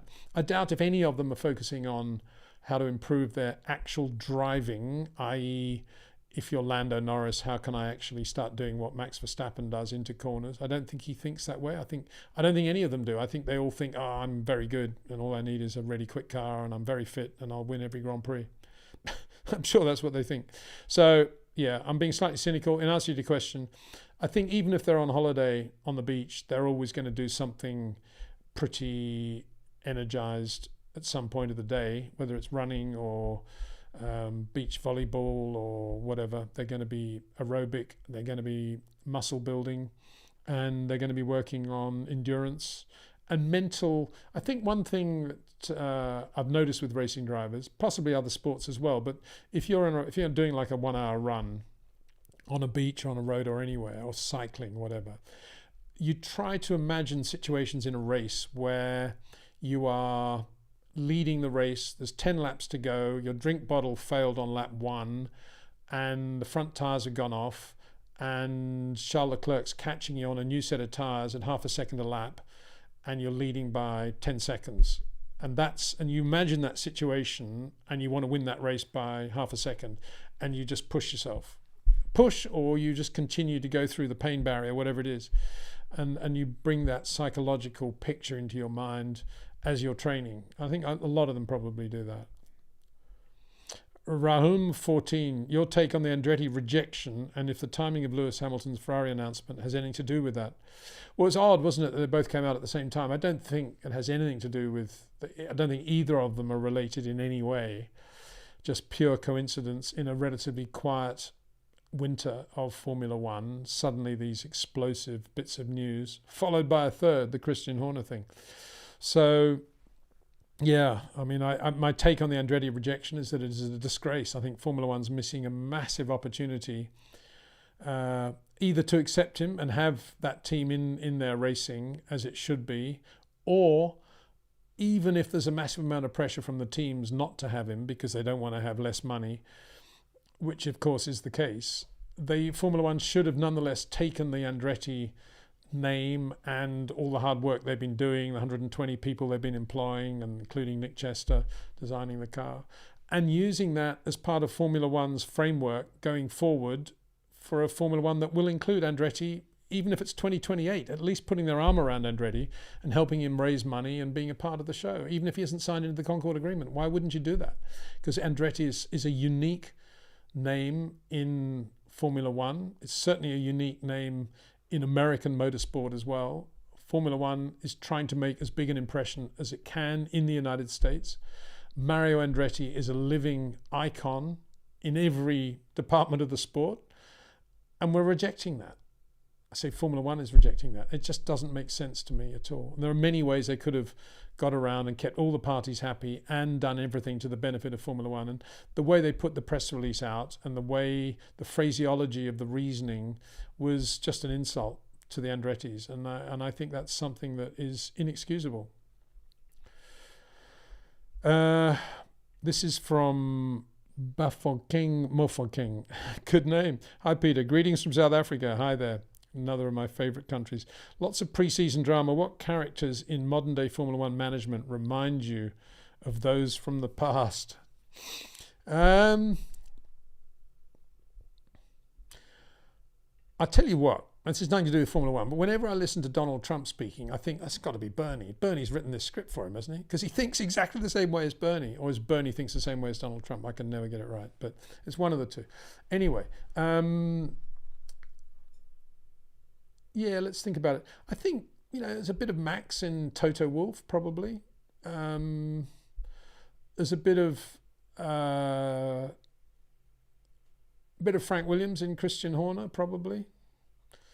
There's, if you think about the big political movers in Formula One in the past, a lot of them have been very successful team owners like Colin Chapman or Enzo Ferrari, so they don't really come into it. But it's a difficult comparison to make in answer to your question, Bafokeng, because these days we have commercial rights holders and they kind of control the sport, but they don't control all of the sport. They don't actually control the teams. They don't actually control the administration of the sport, but they control the sport. So we got this sort of triumvirate, Liberty, the FIA and the teams. And before it used to be just the FIA and the teams, really, and Bernie, who was the effectively Liberty.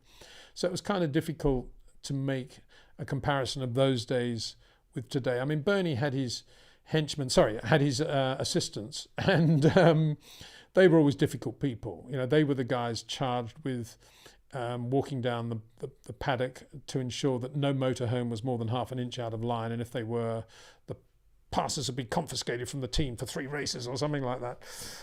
I'm exaggerating slightly, but not much. And in the early days, if you were a cameraman who had often filmed at races, but now all of a sudden you were being charged money and you were just filming on a Thursday afternoon before the action started, and Max found you, you'd be dragged out, dragging your heels out the back of the paddock, and he'd be shouting at you in German. And so, those days are kind of over, aren't they?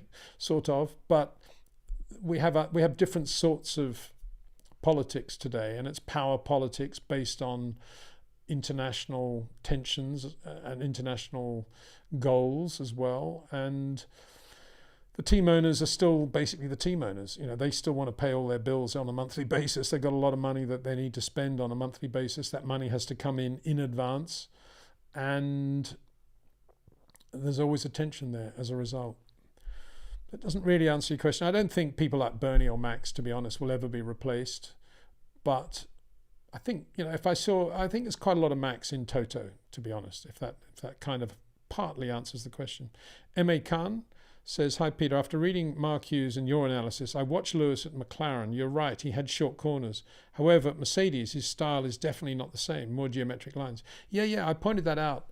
I think it was Barcelona last year that Lewis, with the 22-23 car, to get the tyres to work, he's definitely energizing the tyres more by making the corners go on for longer. And that was one of the things he did, and that's how he's managed to improve over the last 18 months in that car. Improve under the heading of the car's still not very good. But yeah, thanks for noticing that, because he is a short corner driver, and give him any sort of front end and a proper car, he will be right back to how he used to drive the McLaren, no doubt. And before that, the Formula 2 and Formula 3 cars, I've got to say. I mean, the first time I saw Lewis, he was testing in Formula 2 at Valencia, and turn 1, he was as good a short corner driver into that quick corner as I've ever seen in my life. Just so clear compared with anybody else who was testing that day. It was just like, wow, who is that guy? And yeah, you don't lose that. You might change that in order to get the tyres to work. And don't forget, Pirellis are not easy tyres to work with if you've got a car that's got a very, very small operating window between bouncing, top speed, grip level, understeer, oversteer, good traction, poor traction. You've got balancing all those things, and the Pirelli cliff business. You got to do something to try to keep the temperatures up and working reasonably well. That's what Lewis does in the Mercedes. So this one is Glenroy Heath. Do you suspect McLaren will have a setback with upgrades somewhat like all the other teams had when they added upgrades to their car, not counting Red Bull. Do I suspect McLaren will have a setback with upgrades? No, I think McLaren have got a pretty good sense of direction of where they're going with the car now, and I think most of the upgrades you'll see on the McLaren will probably be positive. I think I'm not anticipating them going sideways or backwards with any of that stuff. So yeah, I think they're McLaren more than most have got reasonably good foundation building blocks of the type I was talking about with Red Bull, possibly better, well for sure better than Mercedes I would say, and maybe not quite as good as Ferrari. Carbonara RS, Peter, would you agree that Mick Schumacher would be perfect for Merck? Well, as a plug-in driver for 1 year in 2025, as I said at the start of the show, given that he will have done 2 years of being in the Mercedes garage, learning everything there is to know about the car, how the drivers feel about the car, doing infinite number of sim sessions at the factory, and keeping fit and being all those things that he is, I think he probably could do a very good job as a plug-in driver alongside George Russell for a year. I don't think anyone would think he's going to go out and beat George, but I think he could be he could be the Perez to George that Perez is to Max, if you like. And I think that could work well for a year if they want to bring Antonelli in 26. I mean, they might bring Antonelli in 25, of course, but to go from Formula 4 to Formula 2 to Formula 1 in 3 years is quite a big ask, isn't it? Is he old enough to do that anyway? I suppose he is, but yeah. If they want a plug-in driver, they could do a lot worse than to run Mick. Or I think Frederick Vesti, as I keep saying, I think he would do a pretty good job as well. I love Red Bull, says Me One Yos. Okay. Oh, I love Red Bull Red. Okay. Yeah, okay. Matthew Holloway, why did your Formula 1 team never take off? This is a question to Peter Windsor. Well, the question is which Formula 1 team? I actually had 3 attempts. And I won't go into detail because it'll take so long, and it's already 3 o'clock in Spain, and I started at 1:30, so I better have to stop pretty soon, I'm afraid. Got a flight to catch. But I had an attempt to do the Brabham team, which was going to be, I think it'd be great. I had Greg Norman involved.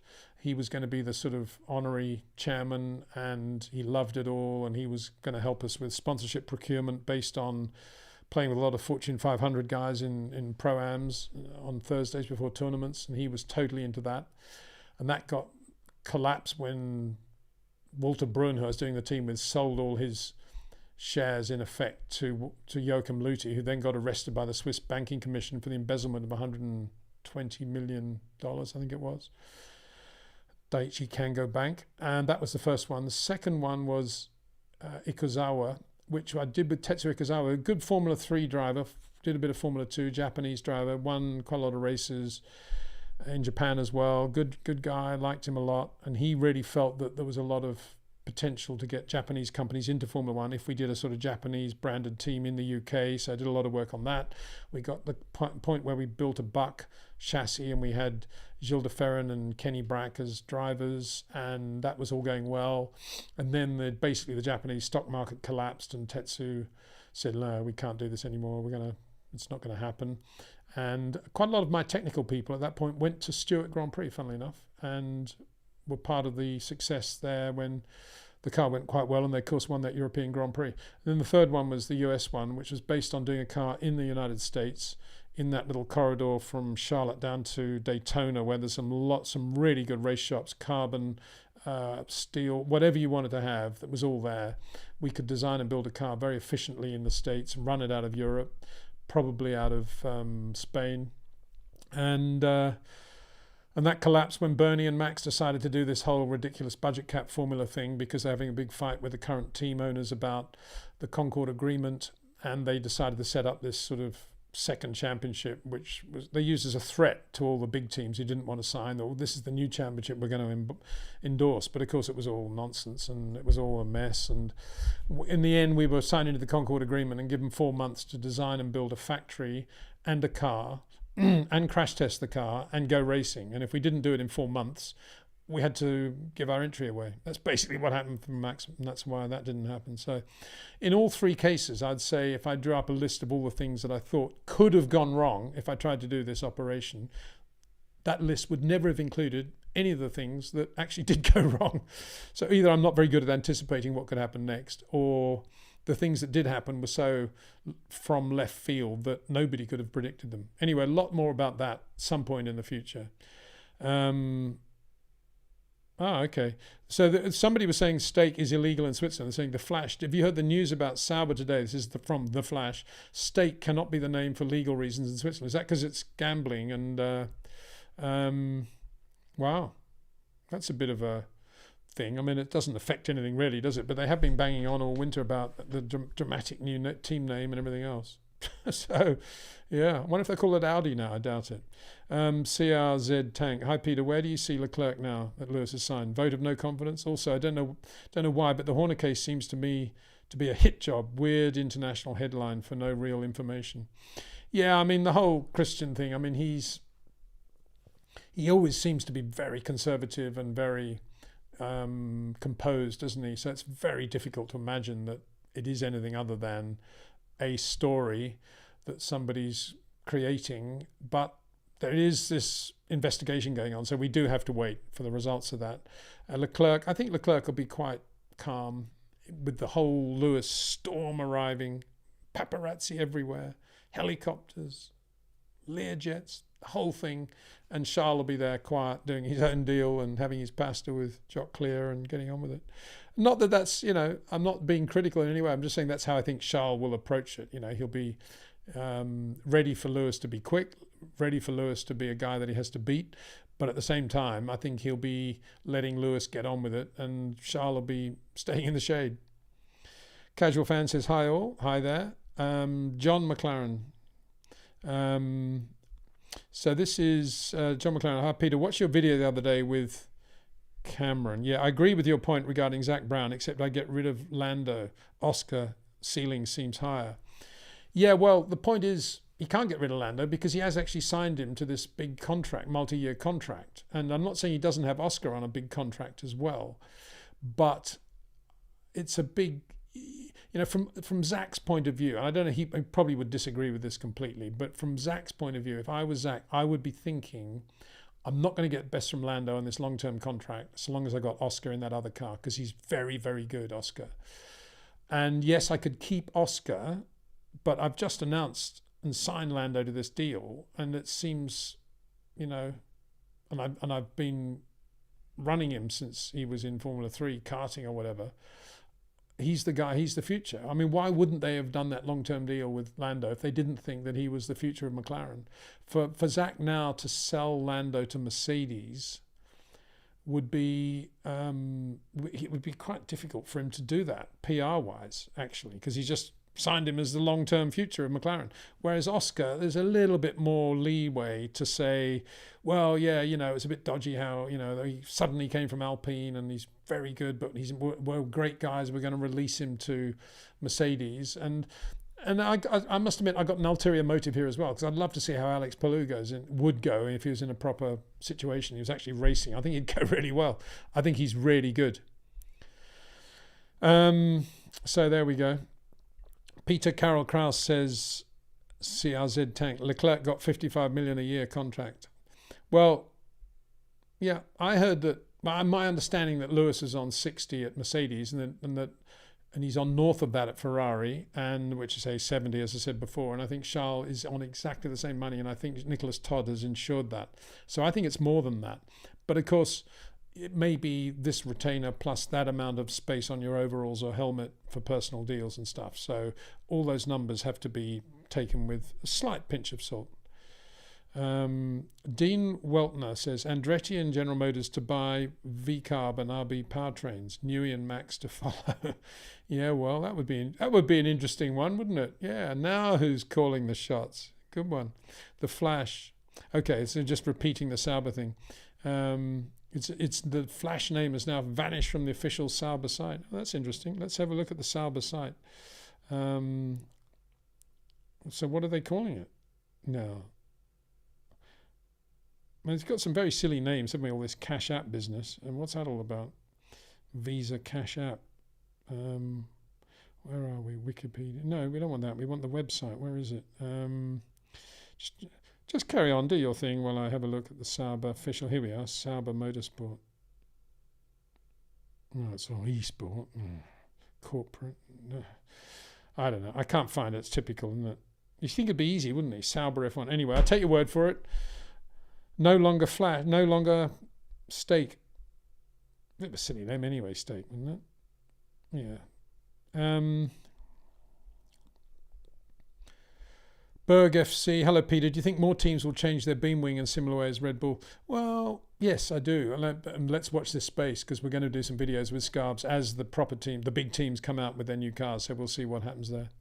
David Pastern says Perez to Mercedes. Watch this space. Okay, yeah, be a good drive for Serge. He's a great, he's not going to like this, but he's a great number 2 to anyone out there in a good team.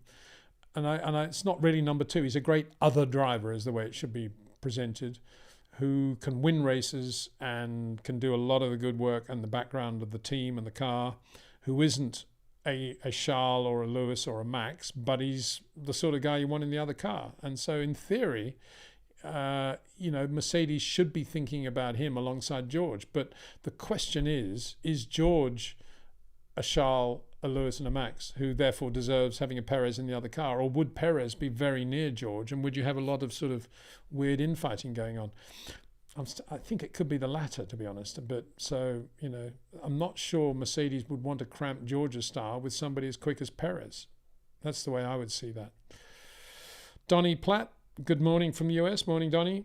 I'm going to have to stop pretty soon. I keep saying that. Just going back to the top now, because there's a lot of questions. I'm so sorry, everyone, that I can't get through everything again. It's kind of annoying, isn't it? David Brown says F2 this year with brand new cars is going to be incredibly exciting. Yeah, well, certainly at Prema, that's for sure. Beerman and Antonelli. Wow, what a team that is. Dino 1, Ian Rabbits. Good question, Anthony Lung. Okay. Not quite sure what that was. Boet Bar says, will Leclerc earn the same as the GOAT? Well, I think, retainer-wise, I don't think they will overall. I'm sure Lewis will earn a lot more from all his other peripheral stuff. But, and then somebody says, who do you mean by GOAT? Max? Okay, all right.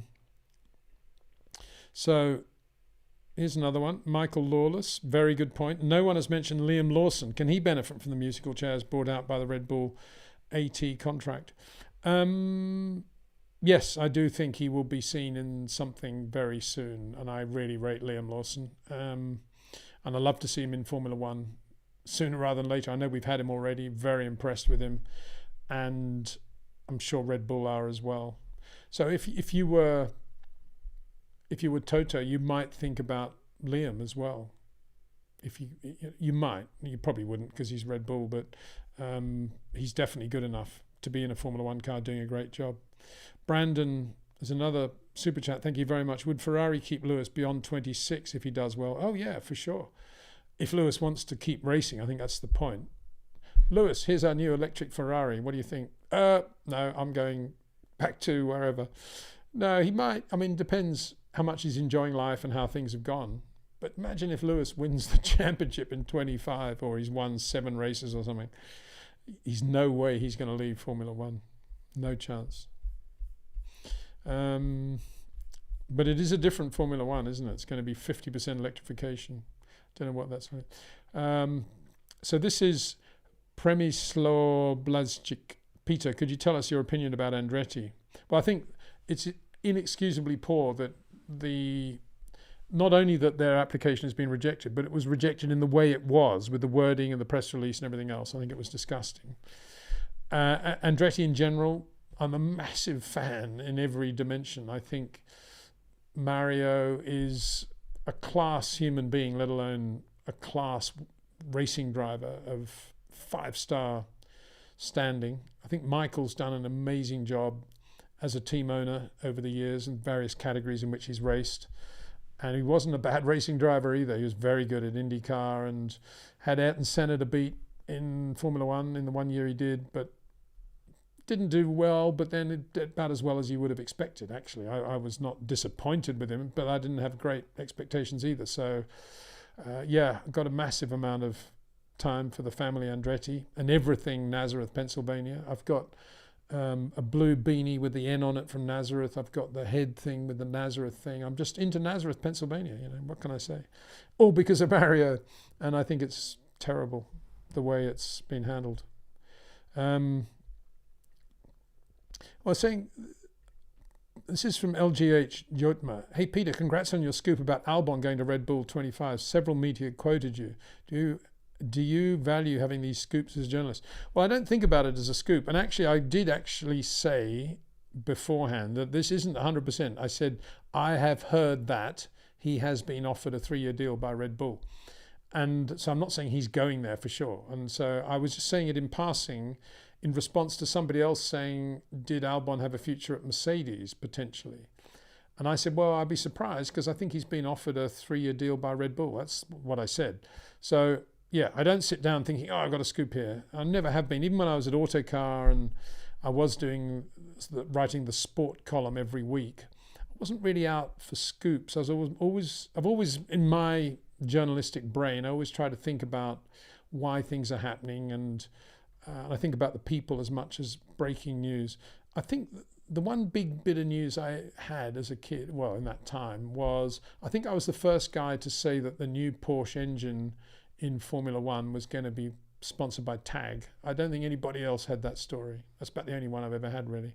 And this Albon one, if he does go there, I suppose, yeah, it's quite good. But I think Albon, I know that he's got quite a lot of supporters in Red Bull Thailand, and they would love to see him back at Red Bull. So that's another reason I think that could well happen.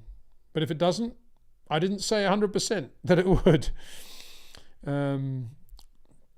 So anyway, I'm going to have to just go quickly through some of these questions because ones that we've had repeats of, I won't repeat them now because we're running quite out of time. Sorry about that. This is from Owusu Osei. Hello, Peter. I want to thank you for all the knowledge you share here. I call this channel my Formula One school and never miss an episode. Hope to meet you at a race when I study in Europe. That's very kind. I didn't put that one up because it was just being very nice to me. I saw the word school and I thought, oh, that's quite interesting. It's probably about some sort of engineering school. But now I've read it, I shouldn't really put it up because it's a bit, well, I should have, but if I'm short of time, I shouldn't really have chosen that one, if you see what I mean. Monaco winner says, I hope the Horner situation is false. I think somebody got planted to take him out. If PPL can crash intentionally to win a race, I wouldn't rule that out. Formula One is very tricky behind the scenes, yeah. So let's have a look. There's something about Nazareth too. Peter Carroll Kraus. Peter Javon Martin guitar also. They're made in Nazareth. Are they? I didn't know that. Okay, I don't actually know. I should have. What else do I have from Nazareth, Pennsylvania? I bought a pair of Timberlands there as well from the boot shop there. I love all those places like Nazareth. You get great mountain gear type shops, if you see what I mean. John Robson. Hamilton's next target is to become the oldest Formula One champion. I'm not sure Lewis would agree that he sees that as a target. I think he just thinks, oh, age is a number and I want to win 8, please. Thank you.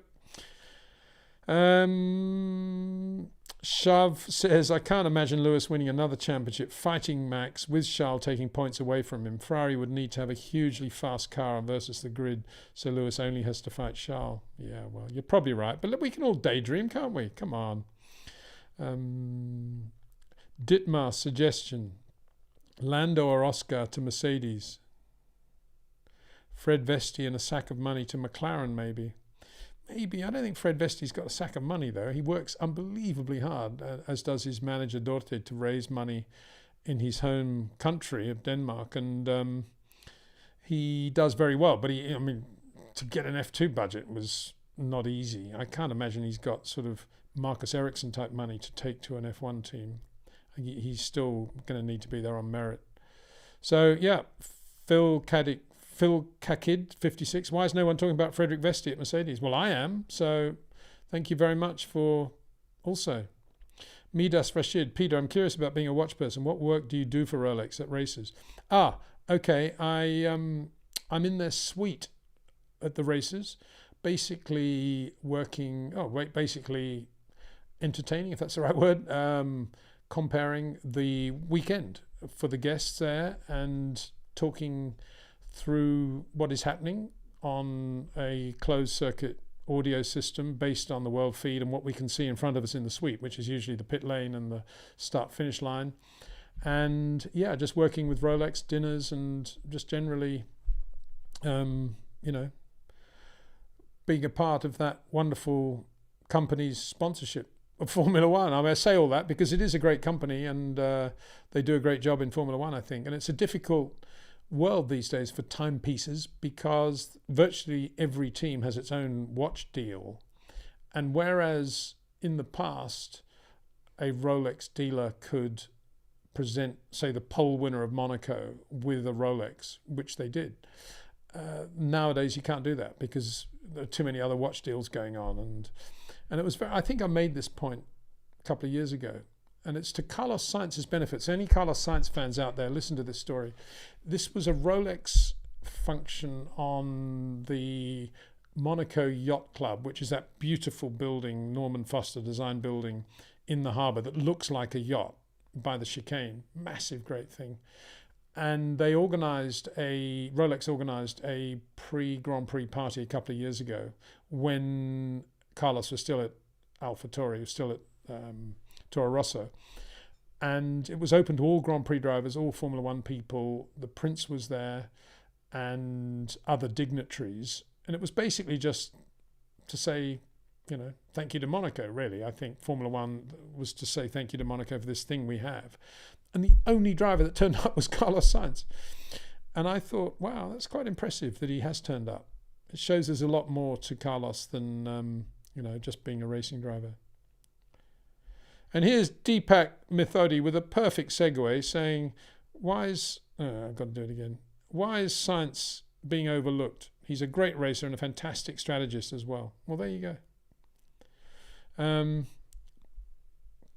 I think there are a lot more questions, but I'm going to have to make a move, guys, because I've got to get on a flight and I've got meetings back into this week all over the place. There's one more super chat, I think, here. Dorian Weaver, idea Toto being FOM president and had to give up Lewis. I don't think so. I think Lewis's departure shocked Toto, and he might become FOM president, but would that stop him doing what he's doing? It didn't stop Bernie, did it? He ran the Brabham Formula One team and he ran Formula One and all the teams and all the circuits and all the TV. Oh yeah, that's a multitasking job if ever there was one. Not that difficult. Celebrating their first super chat on a live stream. Thank you very much indeed for that, Dorian. Okay, with that, I'm going to have to say farewell, I'm afraid, because I do have to get on a flight.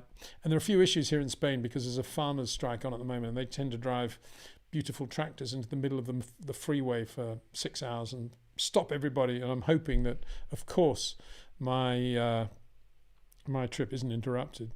But if it is, there's not much I'm going to be able to do except look at those tractors.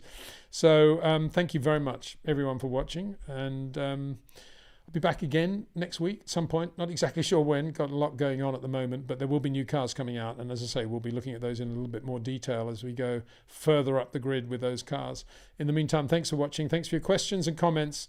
Thanks to Pitbox and thanks to Jetcraft for your support of this channel. And this live stream will be out shortly, within a day or two, on our podcast, which is on Spotify, Amazon Music, and Google Podcasts. Don't miss it. Called Short Corners. See you soon.